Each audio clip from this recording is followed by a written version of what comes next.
Pitching defined Barry Zito, and by the time he was amongst baseball's elite as a Cy Young Award winner, he was quick to credit his work ethic and perseverance.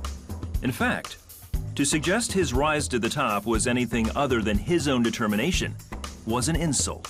I remember one time in 2003, I was in the Ritz-Carlton in Philadelphia, and it was after a game, and a woman came up to me, and she said, "Wow, you have such incredible pitching talent, this curveball you throw, and all these things. I mean, you just really got blessed. You were so blessed with such talent." And I literally got upset with her, and I said, "Blessed?" I said, "Do you know how hard I've been working since I was 7? I've earned this." Off the field, Barry enjoyed the spoils that came with worldly success.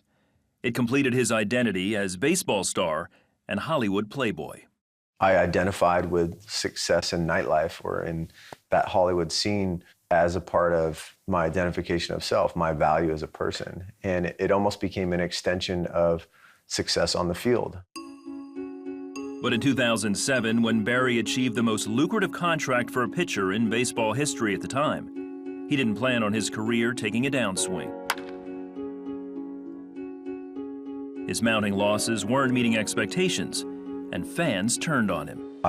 Couldn't sleep at night. I would be like up in the middle of the night, like Googling like things like self-confidence. Like, how do I feel that? 2008 was kind of the worst of all that. I started out 0-8 with I got taken out of the rotation. The newspapers, the TV people were saying like terrible things. I remember I would go into restaurants at night and fans would be on the other side of the bar and they'd be yelling expletives like with my name. I took it very hard, and those were some really dark years. Unfortunately, bigger disappointments were to come. When the Giants advanced to the World Series in 2010, Barry was left off the postseason roster because of his unreliability on the mound. So I watched the team that I was essentially brought over to help win a World Series. I watched them win it, and I couldn't participate, and it was like the heaviest thing I'd ever been through in my life. Barry was becoming distant and detached. His girlfriend Amber had a front row seat to his struggle. 2010 was a really dark year for him, and I feel like there were days when I would look into his eyes and be like, "Are you in there?" Barry tried to clear his head, but the following year brought even more challenges. A car accident and a quirky foot injury that sidelined him for 3 months. Barry was anxious, afraid, and desperate to make sense of it all. And I had all these books. My bookshelf at the time was probably the entire Barnes & Noble self-help catalog. I think you can tell a lot about a person from their library, and the more I spent time with him, the more I realized, what's going on here? And I was reading different books, and I was with Amber, and she just said, "Honey, You're searching for something, and I promise you, you will not find it in these books." I'm like, "I would like to offer you one book." And I'm like, "And I promise you, you're gonna get an answer." I had started to read the Bible consistently, and we just started reading Proverbs every night. Barry was done seeking answers from within himself. Being defined by accomplishments had backfired. Desperate for a new identity, Barry went to talk to the team chaplain.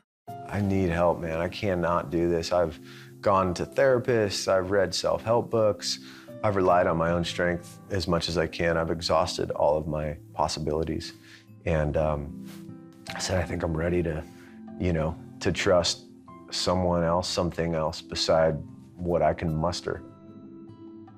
Barry prayed to give his life to Jesus. In my coming to Jesus moment, I had, really amazing kind of feelings inside, like I had this new identity, and I knew Jesus was on my shoulder saying, "Hey, I'm the guy." In 2012, Barry returned with flashes of brilliance that helped lead the Giants to another World Series championship. This time, with Barry at the helm and God in his heart. I think the last 2 months of the season, was getting on a roll, and I had some great games in the playoffs and got to contribute in the World Series and pitched Game 1 of the World Series and won that game.